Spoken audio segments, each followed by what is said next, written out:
Gold, trusted gold buyers. మీరు తాకట్టు పెట్టిన బంగారాన్ని విడిపించి ఈ రోజు ఉన్న మార్కెట్ ధరకు కొనబడను. బయటపడిపోవాలి, మనం ఒక సినిమా తీసేయాలి. ఇప్పుడు ఆల్రెడీ నా షార్ట్ ఫిల్మ్ చూసిన వాళ్ళందరూ నువ్వు పెద్దోళ్ళని ఎప్పుడొచ్చావు, వీళ్ళందరూ ఎందుకు టైం వేస్ట్ చేస్తున్నావు అనేవాళ్ళు. అప్పుడు నాకు ఒక ఫ్రెండ్ ఉన్నాడు, ఆయన చంద్రశేఖర్ రెడ్డికి అసోసియేట్ పనిచేశాడు, మురళి అని. ఓకే, మురళన్న అనేవాడిని. ఆయన ఒకసారి పిలిచి అన్నాడు, సరే నువ్వు టైం వేస్ట్ చేసుకుంటున్నావు అంటే, లేదన్నా వీళ్ళతో చేయాలి, ఆల్రెడీ డౌన్ఫాల్లో ఉన్న వాళ్ళు, సక్సెస్ లేని వాళ్ళని మనం స్టార్ని చేసామంటే మనకు ఇమేజ్, నాకంటూ పేరు వస్తుంది, ఆ పేరు కోసమే నేను వచ్చాను ఇండస్ట్రీకి అంటే. సరే ఓకే, నువ్వు ఆల్రెడీ మార్కెట్ ఉన్న యాక్టర్లతో చెయ్యి, వాళ్ళకి అప్రోచ్ అవ్వు, వాళ్ళకి చెప్పు, వాళ్ళ ప్రొడ్యూసర్లు ఉంటారు, వాళ్ళు కూడా రిస్క్ చేస్తారు, కొత్త డైరెక్టర్ అంటే వాళ్ళకు కూడా ఇంట్రెస్ట్ ఉంటుంది, నీ షార్ట్ ఫిల్మ్ చూసే కూడా వాళ్ళకు నమ్మకం వస్తుంది. వీళ్ళతో చేస్తే టైం వేస్ట్, వాళ్ళకి మార్కెట్ లేదు, వాళ్ళు ప్రొడ్యూసర్స్ రారు, వాళ్ళే ప్రొడ్యూస్ చేసే స్టేజ్లో వాళ్ళు ఉన్నారు లేదో నీకు తెలియదు, నీ టైం వేస్ట్ అవుద్దని చెప్పాడు. వడ్డీని నేను కాల్ చేశాను, అప్పుడు చిన్నపిల్లలు 19 years, నైట్ 9 o'clock కాల్ చేశాను, 9:30 or 10 చేశాను.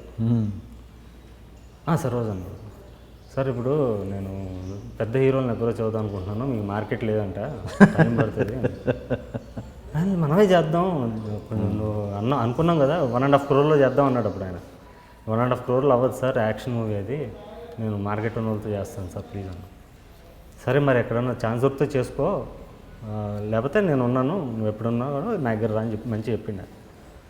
తర్వాత నేను గోపిచంద్ నెంబరు ఫిల్మ్ డైరీలో చూసా, అప్పట్లో డైరీ వచ్చేది, దాంట్లో గోపిచంద్ నెంబరు, అందరికి నెంబర్లు కాల్ చేసి ఉండే, మాదల రంగారావు గారు అబ్బాయి మాదల రవికి కూడా కాల్ చేసిన, నేను షూటింగ్లో ఉన్నానండి, ఇక్కడ ఉన్నాను, రేపు వెళ్దామండి అన్నాడు. ఆయన లాంగ్వేజ్ని ఇంత అంత యాక్షన్ మూవీ అంత అంత కొంచెం సోఫిస్టికేటెడ్ మూవీ చేయలేమేమో అని చెప్పి కలవలే ఆయన. తర్వాత మేస్త్రి అని ఒక సినిమా వచ్చింది, పోస్టర్ చూసా పంజగుట్టలో, శశికాంత్, ఇంట్రడ్యూసింగ్ శశికాంత్ ఏదో సంథింగ్, ఓకే అని చెప్పి శశికాంత్ నెంబర్ ఆయన కూడా ఫోన్ చేశాను, నేను సినిమాలో వదిలేసానండి అన్నాడు ఆయన. సో అందరూ సినిమాలో వదిలేస్తారు, వీళ్ళందరూ డిప్రెషన్లో ఉన్నవాళ్ళు. అప్పుడు గోపిచంద్ మన వర్కౌట్ అవుద్దా, ప్లస్ గోపిచంద్ అప్పటికే స్టారు అని చెప్పి ట్రై చేశా. ఒకసారి ఫోన్ చేశా, ఫోన్ లిఫ్ట్ చేశాడు, సార్ నా పేరు అయితే నేను షార్ట్ ఫిల్మ్ చేశాను, అద్భుతంగా ఉంటుంది, మీరు ఒకసారి చూడండి అంటే కట్ చేసాడు ఫోన్. తర్వాత మెసేజ్ పెట్టా, 4-5 మెసేజ్లు పెట్టా, రిప్లై ఇవ్వాల.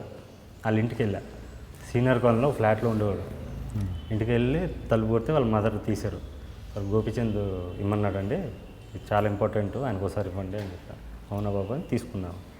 తర్వాత నైట్ దాని మీద నా నెంబర్ అన్నీ రాశాడు, నైట్ ఫోన్ చేశాడు, 11 o'clock ఫోన్ చేశాడు, చెప్పు అన్నాడు. అదే మీకు షార్ట్ ఫిల్మ్ ఇచ్చాను చూశానంటే, చూశానమ్మా, ఏంటి ఎందుకు ఇన్నిసార్లు ఫోన్ చేస్తున్నావు అంటే, అదే మీకు ఒక కథ ఉంది, ఇప్పటివరకు ఎవరు చెప్పను కథ, మీరు విన్నారంటే ఫ్లాట్ అయిపోతారు, మీ ఇష్టం మరి, లేకపోతే వేరే వాళ్ళకి వెళ్ళిపోద్దని. సర్లే అన్నాడు, ఫోన్ కట్ చేస్తాడు. నెక్స్ట్ డే మార్నింగ్ 9కి ఫోన్ చేశాడు, బుజ్జికి కథ చెప్తావా అన్నాడు. బుజ్జి తనకి గోపిచందనా ఆయన ఫోన్ చేసి 10 o'clock ఎప్పుడు ఫోన్ చేసి 9-10 o'clock. బుజ్జి ఎవరు అన్న, నల్మల్ బుజ్జి ప్రొడ్యూసరు, అప్పుడు లక్ష్యం సినిమా నడుస్తున్నాడు, ఎవరికన్నా కథ చెప్తాను, నీకు అపాయింట్మెంట్ కావాలంటే నాకు ఎవరికన్నా కథ చెప్తాను చెప్పాను. సరే 11 o'clock ఆఫీస్కి వచ్చి అన్నాడు, 1 hour టైం ఉంది, నేను ఆఫీస్లో ఉంటాను వచ్చేసి అని ఆఫీస్ అడ్రస్ చెప్పాడు. నల్మల్ బుజ్జి ఆఫీస్ అడ్రస్ కనుక్కొని నల్మల్ బుజ్జి ఆఫీస్కి వెళ్ళాను. లోపలికి వెళ్ళి ఒక పర్సన్ షార్ట్ వేసుకుని కొంచెం గూన్లా రౌడీలాగా ఉన్నాడు, కిందకు వచ్చాడు, మెట్ల మీద దిగి ఇలా నోట్లో ఏదో తింటున్నాడు, ఒక్క ఏదో అన్నాడు, బుజ్జి గారిని కలవాలి అన్నాడు. ఆయన ఫాలో చేసుకుంటే పైకి వెళ్ళాడు. నాకు భయం వేసింది, అమ్మాయి వీళ్ళు ఎట్లా ఉన్నారు, ఇంక ప్రొడ్యూసర్ ఎట్లా ఉంటాడో, లేకపోతే ఆయన కలిసే చెప్దాం అనుకున్నాను, సరిగ్గా బిహేవ్ చేయలేదు సార్ నాతో, గూన్లాగా ఎవరు మీ పక్కన ఉన్న అతను సరే బిహేవ్ చేయలేదు, ఇట్లా మాట్లాడడానికి ఫ్యూచర్లో ఎప్పుడైనా చెప్దాంలే అనుకుంటున్నా. ఈ మెట్లు ఎక్కేటప్పుడే వేసుకున్నా స్క్రీన్ ప్లే. లోపలికి వెళ్ళాడు, డోర్ ఓపెన్ చేశాడు, ఇలా కూర్చున్నాడు, నేనే బుజ్జి చెప్పు అన్నాడు. అంత సింపుల్గా ఉంటాడని ఎక్స్పెక్ట్ చేయలేను. అది గోపిచంద్ పంపించాను అంటే, అక్కడే ఉన్నాడు, పక్కన చూస్తే గోపిచంద్ ఉన్నాడు ఇలా కూర్చుని, చెప్పు అన్నాడు. అయితే కట్ చెప్పు అన్నాడు, డైరెక్ట్ కట్ట, ఇంకేం మాట్లాడాలి, నీ ఇంట్రడక్షన్ ఏం అడగల, కట్ చెప్పు అన్నాడు. కట్ చెప్పాను. ఆ కథ ఏంటంటే 20 నిమిషాలు చెప్తే ఎవరైనా ఫ్లాట్ అయిపోవాలి. ఆ కథ మీరు ఒకసారి సినిమా కూడా చూడండి, ఇంటర్వెల్లో. పొరకాలం కాదా ఇది? పోర్కలం. పోర్కలం అంటే యుద్ధభూమి, రణరంగం. పొరకాలం అంటే అది ఒక సేయింగ్, సామెతలో. ఓకే. అయితే 20 minutesలో కథ చెప్పాను, చెప్తే గోపిచంద్ బాగా నచ్చింది, చేసేద్దాం మనం సినిమా అని ఫుల్ స్క్రిప్ట్ ఒకసారి మన దగ్గర తీసుకురా అన్నాడు. Okay sir. అక్కడి నుంచి బుజ్జి గారు నేను ట్రావెల్ అవ్వడం స్టార్ట్ చేశాను. తర్వాత నేను హ్యాండిల్ చేయలేకపోయాను ప్రెషర్స్ని. వాళ్ళకి ఒక సినిమా అయ్యేటప్పుడు 100 జరుగుతాయి, ఇద్దరి మధ్య 100 జరుగుతాయి. ఆ ఏజ్లో నాకు తెలియలే. జరిగినప్పుడు మనం ఇక్కడ కాదు వేరే ప్రొడ్యూస్ చెప్దాం, లేకపోతే ఈ హీరో కాదు వేరే వాళ్ళతో చెప్దాం అని ఇద్దరు 2 వర్షన్స్ వచ్చేసరికి నేను హ్యాండిల్ చేయలేకపోయాను ఇద్దరిని. ఓకే. చేయలేకపోయాక నేను ఒక సైడ్ తీసేసుకున్నాను, బుజ్జి సైడ్ తీసేసుకున్నాను. ఓకే, గోపిచంద్ వల్లే నా బుజ్జి పరిచయం, కానీ Bujji respected me more, he trusted me more. ఆయన ఎక్కువ ట్రస్ట్ చేసి ఎక్కువ ట్రావెల్ అయ్యింది నాతో. గోపిచంద్ అనే పర్సన్ ఏంటంటే ఈ వాజ్ లైక్ ఒక స్టార్కి ఎట్లా ఉంటుందో కూడా అర్థం చేసుకోవాలి. ఫికిల్ మైండెడ్నెస్ ఇవన్నీ కామన్, ప్రతి మనిషిలో ఉంటాయి. ప్లస్ కొత్త డైరెక్టర్ పక్కన ఎవరిని నేను చెప్తే కూడా ఇన్ఫ్లుయెన్స్ అయిపోయే టైప్స్ ఉంటాయి. నా కెరీర్ ఎఫెక్ట్ అవుద్ది అనిపించింది. గోపిచంద్ నమ్ముకుని వెళ్తే నా కెరీర్ ఎఫెక్ట్ అవుద్ది. ఎందుకంటే నా ఫ్రెండ్ అప్పటికే ఒక అబ్బాయి కూర్చున్నాడు గోపిచంద్ సినిమా పైన, వాసు అని ఒక అబ్బాయి, ఎస్జే సూర్య గారి అసిస్టెంట్. తను 2 years అయింది, తన ప్లేస్లో నేను పెడదాం అనుకున్నారు. ఓకే. ఆనంద్ ప్రసాద్ గారిని భవ్య క్రియేషన్స్, ఆయన తీసేసి నన్ను పెడదాం అనుకున్నారు. అది నాకు నచ్చల. మేబీ నా పొజిషన్ కూడా రేపు ఇలా అవ్వచ్చు అని చెప్పి నేను ఒక స్టాండ్ తీసేసుకొని నేను బుజ్జి గారితోనే ట్రావెల్ అయ్యాను. తర్వాత ఈ టైంలో నాకు సురేష్ బాబు గారు పరిచయం అయ్యారు. సురేష్ బాబు గారికి కథ చెప్పడం, ఆయన చాలా ఇంప్రెస్ అవ్వడం, ఆయన నన్ను ఎంకరేజ్ చేయడం, చాలా విధాలుగా నాకు నా ఏజ్, నా అత్యుత్సాహం చూసి వీడు చాలా నేర్చుకోవాలని చెప్పి నాకు మనిషిగా చాలా విషయాలు నేర్పాడు ఇండైరెక్ట్గా. ఆయన దగ్గర చాలా విషయాలు నేర్చుకున్నాను. తర్వాత బుజ్జి గారు అన్నారు, సరే వేరే హీరో చెప్పు, ఎవరితో చేస్తామని. సార్ మహేష్ బాబు చెప్దాం కథ అన్నాను. సరే పద వెళ్దామని నెక్స్ట్ డే అపాయింట్మెంట్ తీసుకుని అతిథి సినిమా షూటింగ్ జరుగుతుంటే మహేష్ బాబుకి వెళ్ళి కథ చెప్పాను, నేను బుజ్జి గారు వెళ్ళి. స్పాట్లోనా? లొకేషన్లో ఆయన క్యారవన్ లోపల కూర్చొని చెప్పాను. ఆయన కూడా ఫస్ట్ షార్ట్ ఫిల్మ్ చూశాడు, చూసి చాలా ఇంప్రెస్ అయ్యాడు. తమిళ అండి ఇది షార్ట్ ఫిల్మ్ అంటే, కాదు సార్ తెలుగే అని. షార్ట్ ఫిల్మ్ పేరేంటి? ఎన్కౌంటర్ అన్అఫీషియల్ అని ఇప్పటివరకు రిలీజ్ చేయాలి, మీకు ఇస్తాను. మన ఐ డ్రీమ్లో రిలీజ్ చేద్దాం, ఐ డ్రీమ్లో చూడండి, త్వరలో రిలీజ్ చేద్దాం, దీంట్లోనే చేద్దాం. అయితే అది చూసి చాలా ఇంప్రెస్ అయ్యాడు. మీరు తమిళ టెక్నీషియన్ అని అడిగారు, లేదు తెలుగే అని. అప్పట్లో తమిళ టెక్నీషియన్ అనుకునేవాళ్ళు, కొంచెం ఏమైనా బాగుంటుంది. లేదు సార్ నేను తెలుగే అని చెప్పాను.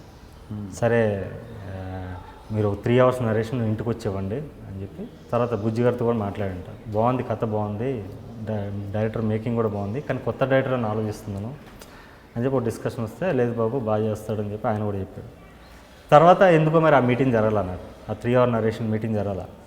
అయితే బుజ్జి గారు ఏమన్నారంటే, వదిలేసేయి మహేష్ బాబు పక్కన పెట్టి వేరేది ఏమన్నా ఆలోచించి ఇంకో యాక్టర్ ఎవరికి అని చెప్తామంటే, సార్ నేను తమిళ్లో సూర్యకి చెప్తాను సార్ అన్న. అప్పుడు ఇమీడియట్గా ఆయన ఫోన్ చేసి సూర్య కాంటాక్ట్ నెంబర్ కోసం ఒక వ్యక్తిని అడిగాడు. ఆ వ్యక్తి, ఆయన పేరు వేణు. ఆయన ఫోన్ లిఫ్ట్ చేసి, సూర్య ఇప్పుడు కష్టం, కొత్త డైరెక్టర్లతో చేయడు, అయినా తెలుగు డైరెక్టర్ అంటే చేయడు అని చెప్పి ఆయన ఏదో చెప్పి తప్పించుకొని కట్ చేశాడు. ఇలా అంటున్నాడు, మరి ఏం చేస్తావు అన్నాడు. సరే నేను ట్రై చేసుకుంటాను బయట అని చెప్పి, నాకు ఒక ఫ్రెండ్ ఉంటే ఆ ఫ్రెండ్ని అడిగాను. తను చెన్నైలో ఒక రైటర్, చెన్నై తమిళ ఇండస్ట్రీలో. ఇలా సూర్య అపాయింట్మెంట్ కావాలి నాకు, సూర్య కథ చెప్పాలనుకుంటున్నాను అని చెప్తే, సరే నాకు తెలిసిన ప్రొడ్యూసర్ ఉన్నారు, ఆయనకు సూర్య క్లోజు, సూర్య విక్రమ్ అందరు క్లోజు, ఆయన ఎక్కడికైనా తీసుకెళ్తాడు, నా షార్ట్ ఫిల్మ్ ఆయన నీకు పంపిస్తాను, నువ్వు ఆయన చూపించని చెప్పి ఈయన పంపించాడు షార్ట్ ఫిల్మ్. ఆయన చూపించాడు.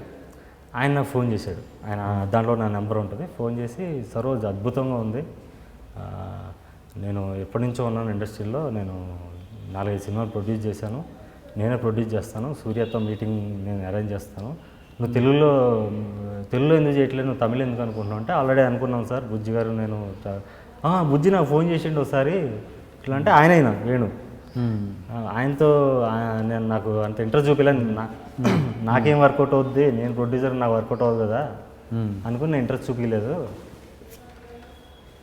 ఆయన ప్రొడ్యూస్ చేస్తాను నాకేంటని చెప్పి నేను ఇంట్రెస్ట్ చూపించలేదు, నాకు తెలుసు ఆల్రెడీ అని. షార్ట్ ఫిల్మ్ మాత్రం చాలా బాగుంది, నువ్వు పెద్ద టెక్నీషియన్ అవుతావు, నువ్వు రా నేను చేపిస్తాను కల్పిస్తాను అన్నాడు. అప్పుడు నా దగ్గర కరెక్ట్గా మా డాడీ దగ్గర 10,000 తీసుకున్నాను, నేను చెన్నై వెళ్తున్నాను, నా మొహటం ఇంట్లో డబ్బులు అడగంటే మొహటం కొంచెం. 10,000 ఉంది, ఈ 10,000లో నేను సూర్యతో కథ ఓకే వేయించుకుని అక్కడ సెటిల్ అయిపోవాలని వెళ్ళాను. నేనే బస్సులో వెళ్ళి అక్కడ చిన్న హోటల్ ఉంది, 450 రూపాయలు దాంట్లో రూము, మంచి హోటలే, చిన్నది కానీ మంచి డీసెంట్ హోటల్, దాంట్లో ఉండేవాడిని. 3 రోజులైంది 4 రోజులైంది, ఆయన కలుస్తున్నాడు రోజు, కానీ చెప్తాను అంటున్నాడు. 4 రోజులైంది, ఇక్కడ బిల్ అయిపోతుంది, నా 10,000 అయిపోయేటట్టు ఉన్నాయి. వెళ్ళి సార్ ఏం సార్ అంత దూరం నుంచి వచ్చాను, మీరు సూర్య అపాయింట్మెంట్ ఇప్పిలే అంటే, ఓ పని చేద్దాం, నువ్వు కెమెరామెన్ బాలసుబ్రహ్మణ్యం అని ఉన్నాడు, ఆయన కథ చెప్తావా అన్నాడు. చెప్తా సార్ అన్నాడు. కెమెరామెన్ బాలసుబ్రహ్మణ్యం అంటే సైనికుడు కెమెరామెన్. ఓకే. పితామగన్ అని శివపుత్రుడు కెమెరామెన్ బాలాతో వర్క్ చేశాడు ఆయన. ఆయనకి వెళ్ళి ఫస్ట్ మళ్ళీ షార్ట్ ఫిల్మ్ ఇచ్చాం. చూపించి చాలా ఇంప్రెస్ అయ్యాడు. అది సినిమాటోగ్రఫీ బాగుంటుంది, అందులో షార్ట్స్ అవి బాగుంటాయి, అసలు అద్భుతంగా ఉంది, చెప్పు కథ చెప్పు అన్నాడు. నేను కథ చెప్పాను, ఆయనకి సూపర్ ఉంది కథ, నేను మాట్లాడతాను, నేను సూర్యతో మాట్లాడతాను, విశాల్ ఓకేనా నీకు అన్నాడు ఆయన.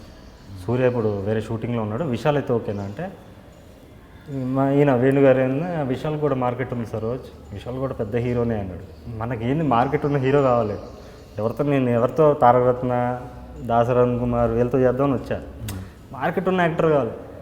చేద్దాం సార్ పర్లేదు, ఏదో కాంప్రమైజ్ అయినట్టు కొంచెం బిల్డప్ ఇచ్చేవాడిని వాళ్ళ దగ్గర. పర్లేదు సార్ చేద్దామని అప్పుడు వెళ్ళి విశాల్, ఆ రోజే విశాల్ అపాయింట్మెంట్ వేణుగారు తీసుకున్నారు, వెళ్ళి విశాల్ కథ చెప్పాను. విశాల్ పిచ్చి నచ్చింది, చేసేద్దాం అన్నాడు. వాళ్ళ బ్రదర్ విక్రమ్ కృష్ణ వచ్చాడు, నేను ప్రొడ్యూస్ చేస్తాను అంటే ఈయన వేణుగారు అంటే ఆయనతో మాట్లాడుకున్నాను, ఈయన త్రూ వచ్చాను, మీరు ఆయనతో మాట్లాడుకుంటే మేము మాట్లాడుకుంటాం లేదు సార్ టర్మ్స్ అని ఆయన వేణుగారు అన్నారు. అయిపోయింది, హ్యాపీగా వచ్చాం. నేను హోటల్ రూమ్లో పడుకున్నాను. మళ్ళీ వేణుగారు 9 o'clock ఫోన్ చేశారు నైట్.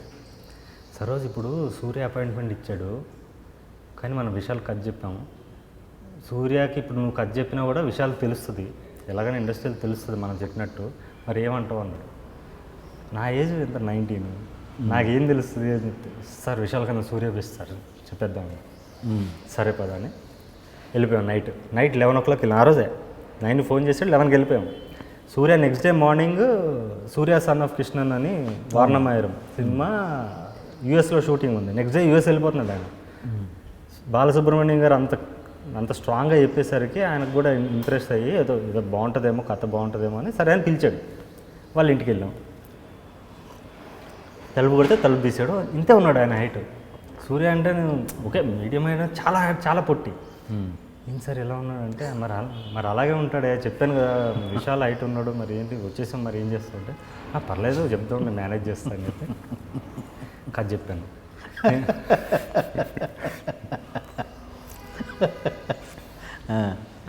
అయితే కథ ఇంట్రెస్ట్ పెట్టి చెప్పలా, ఎలాగో అక్కడ ఓకే అయిపోయింది కదా, నా ఇంప్రెషన్ అంత ఏదో డ్రీమ్స్ ఉంటాయి కదా సార్, యాక్టర్ అంటే ఓ డ్రీమ్స్ ఉంటాయి, ఏదో చెప్పేసి ఇలా పైపోయాను కంగారు.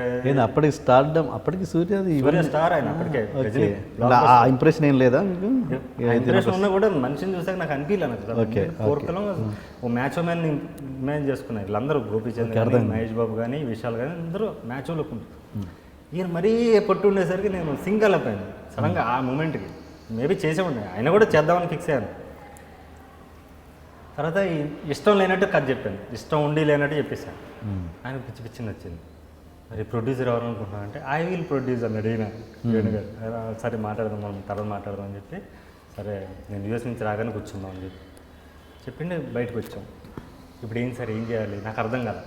సరోజ్ విశాల్కి మార్కెట్ చిన్నది, సూర్య మార్కెట్ పెద్దది, మనం సూర్యతో వెళ్తేనే బెస్ట్, నాకు బెనిఫిట్ నీకు బెనిఫిట్, చాలా బాగుంటుంది, మరీ హైట్ తక్కువ ఉన్నది కదా. ఓకే, ఆయన గొప్ప యాక్టర్, ఏమనుకుంటున్నావు నువ్వు సూర్య గురించి? నీకు ఆయన చేస్తే పర్ఫామ్ చేస్తే అద్భుతంగా ఉంటుంది నీ కథకి. ఈయన కథ కూడా సరిగ్గా వెళ్ళా, ఊరికే ఆయన ఏంటంటే సూర్య అంటే ఒక ఆపర్చునిటీ వచ్చింది. సరే అని ఇప్పుడు మరి విశాల్ కంటే విశాల్ సంగతి నేను చూసుకుంటాను, నువ్వు ఎందుకో చూసుకో అని చెప్పి ఆ విశాల్ క్యాన్సిల్ చెప్పేసాడు ఆయన. నేను ఇంకా విశాల్ కూడా అప్రోచ్ అవ్వలేను. 2 months అయింది. 2 days తర్వాత సరే నువ్వు వెళ్ళిపో హైదరాబాద్, నీకు ఫోన్ చేస్తాను నేను సూర్య రాగానే, ఒక 20 daysలో వచ్చేస్తాడంట. సరే సార్ అని చెప్పి హైదరాబాద్ వచ్చాను. రోజు పేపర్లో చూసేవాడిని సూర్య ఉన్న ఇక్కడ వచ్చాడు, లేదా ఇంటర్నెట్లో చూసేవాడిని సూర్య చెన్నై వచ్చాడంట. నిజంగా 20 daysలో సూర్య చెన్నై వచ్చాడు. ఓకే రేపు వస్తుందేమో కాల్, ఎల్లుండి వస్తుందేమో కానీ 2 months అయిపోయింది, కాల్ రావట్లా. వేడిగారు ఫోన్ చేశారు, ఏం సార్ కాల్ రావట్లంటే నా ఫోన్ కూడా లిఫ్ట్ చేయట్లేదు, ఏంటో మరి సూర్య నెంబర్ నీకు పంపిస్తాను, నువ్వు ఒకసారి ఏమన్నా మెసేజ్ పెట్టు కాల్ చేయాలి. అప్పుడు సూర్య నెంబర్ పంపిస్తే ఆయనకి కాల్ చేశాను, సూర్య ఫోన్ లిఫ్ట్ చేశాడు. నైట్ 11:30 కాల్ చేశాను. అప్పుడే 10:30కి నెంబర్ ఇచ్చాడు. ప్లాన్ వేసుకుని ఎట్లా మాట్లాడాలని ఇట్లా వేసుకుని 11:30 అయింది. లిఫ్ట్ చేస్తే నేను సార్ సరోజ్ని అంటే ఆ స్టోరీ గుర్తుంది అని, సారీ నేను ఫుల్ బిజీలో ఉన్నాను షూట్లో, 6 pack చేస్తున్నాడు అండి, దీంట్లో ఉండి నేను డైట్లో దాంట్లో ఉండి కొంచెం కాన్సన్ట్రేట్ చేయలేకపోయాను, మనం కలుద్దాం అంటే లేదు సార్ నాకు అర్జెంటుగా కావాలి, ఇప్పటికే చాలామంది కథ చెప్పాను, కథ లీక్ అయిపోద్ది. అప్పుడు ఏంటంటే పక్కన వాళ్ళు భయపెట్టేవాళ్ళు, కథ లీక్ అయిపోద్ది, ఎవడో ఒకటి తీసేస్తాడు, ఆ భయం ఉండేది. కథ లీక్ అయిపోద్ది సార్, ఎవరో ఒకరు తీసేస్తారు, బాగుండదు అది అంటే.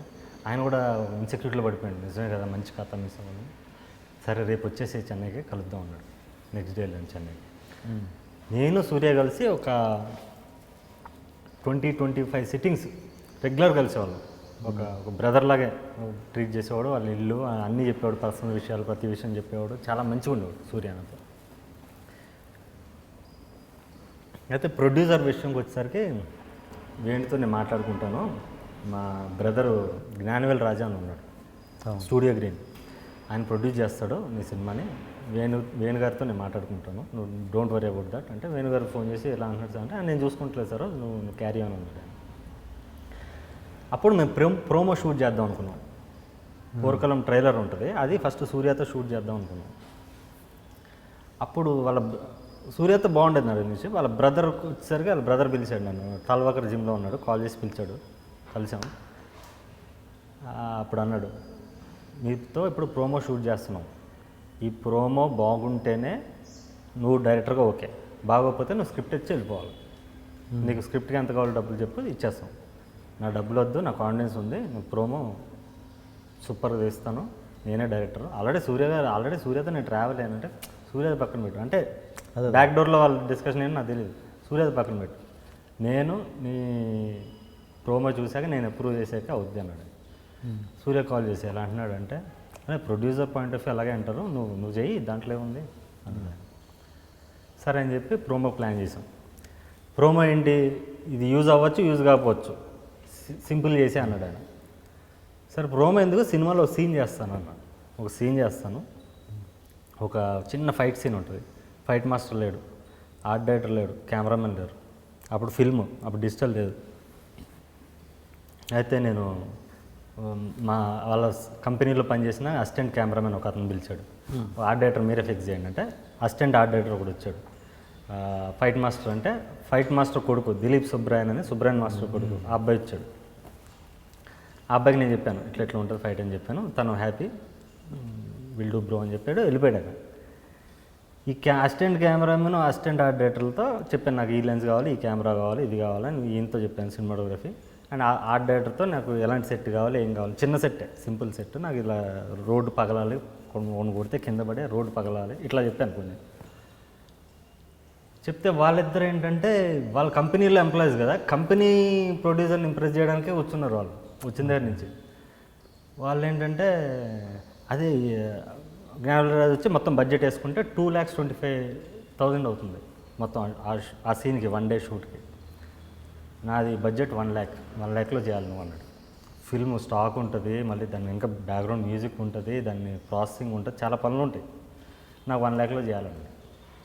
సార్ 1 lakh అవ్వదు అంటే, అండ్ కెమెరామెన్ పిలిచి అది ఇది ఎట్లా, అది అవసరం లేదు కదా, ఇది అవసరం లేదు కదా అంటే, అది అవసరం లేదు, ఓకే నో ప్రాబ్లం, అది అవసరం లేదు సార్ అన్నాడు. నాకు అది ఎందుకు అవసరం లేదు, అది అవసరం, అది లేకపోతే నాకు ఆ ఫీల్ రాదు, నాకు మిర్రర్స్ కావాలి, మిర్రర్స్ అవసరం లేదు అంటాడు. నాకు మిర్రర్ కావాలి, దానికి రీజన్ ఉంది దాన్ని పెట్టడానికి. ఆర్ట్ డైరెక్టర్ నాకు ఇలా కావాలంటే ఇది ఎందుకు, రోడ్డు పైన గ్రాఫిక్స్లో చేసుకోవచ్చు, లేకపోతే తర్వాత చూసుకోవచ్చు, నాకు గ్రాఫిక్స్ రియలిస్టిక్ కావాలి. సో అక్కడ నాకు వర్కౌట్ అవ్వాలి. వాళ్ళని కంపెనీని ఇంప్రెస్ చేయడానికి వాళ్ళు కొంచెం మధ్యలో కొంచెం కాంప్లికేట్ అయింది సిచ్యువేషన్. ఓకే, అలా ఒక హీటెడ్ ఆర్గ్యుమెంట్ అయినప్పుడు జ్ఞానరాజు అని అంటే, నేను చాలా సూర్య సినిమాలు చాలా ప్రొడ్యూస్ చేశాను, నేను మ్యాక్సిమం 1,125,000 ఒక రోజు షూట్ చేస్తాం మేము, ఇది యాక్షన్ సీను, ఇంత తక్కువలో ఎవరు షూట్ చేయాలి, 2,25,000 is very small budget for this kind of scene, ఇది లేకపోతే నేను చేయలేను అని చెప్పాను. నువ్వు ఆలోచించి ఇంకోసారి, నీ లైఫ్ కొత్త, ఎవరో న్యూ డైరెక్టర్ అన్నాడు, నువ్వు కొత్త డైరెక్టర్ అన్నాడు. డైరెక్టర్ అన్నవాడు కొత్త పాత కదా, డైరెక్టర్ ఇస్ డైరెక్టర్, వాడు కొత్త పాత ఏంటి, నువ్వు డైరెక్టర్ ఫస్ట్ మర్యాద ఇవ్వడం నేర్చుకోండి. కొత్త పాత అని ఇన్సల్ట్ చేసి నేను ఆ లొకేషన్ కూడా ఒక అసిస్టెంట్ డైరెక్టర్ వస్తే ఆ బైక్లో వెనక కూర్చొని వెళ్ళాను. ఒక డైరెక్టర్ మర్యాద కూడా లేదు, నాకు కార్ ఇవ్వాలని కాదు, నీ కంపెనీ కార్లో పంపించమని నేను అడగట్లా, కార్ ఏమి నాకు కొత్త కాదు, కానీ ఒక బేసిక్ కామన్ సెన్స్ ఉంటుంది, ఒక రెస్పెక్ట్ ఉంటుంది, ఆ రెస్పెక్ట్ నాకు ఇవ్వలేదు, నాకు నచ్చలేదు. నేను వచ్చేసాను, మీటింగ్ మధ్యలో నుంచి వచ్చేసాను.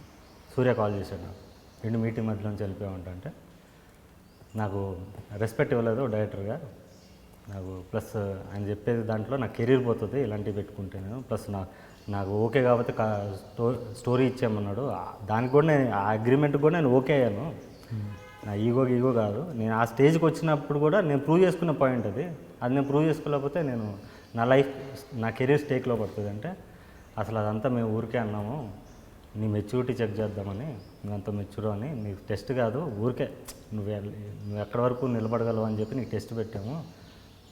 All the best your career, నువ్వు చాలా తప్పు చేసావు, నువ్వు ఫీల్ అవుతావు చాలా, ఈ ఆపర్చునిటీ మిస్ అయినందుకు అని. ఎవరు ఈ మాట ఉంది? సూర్య. ఓకే. అంటే నేను స్కూల్లో ఉన్నప్పుడు రాసాను ఎగ్జామ్స్. నేను ప్రతిరోజు ఎగ్జామ్స్ రాసి బోర్ కొట్టేసింది నాకు. ఎగ్జామ్ అంటే నాకు చిరాకు, ఇలాంటి ఎగ్జామ్స్ వద్దు సార్ నాకు, నా మీద నాకు నమ్మకం ఉంది, అవసరం లేదని. అలా మీ ఇద్దరం డిస్పర్స్ అయిపోయాం.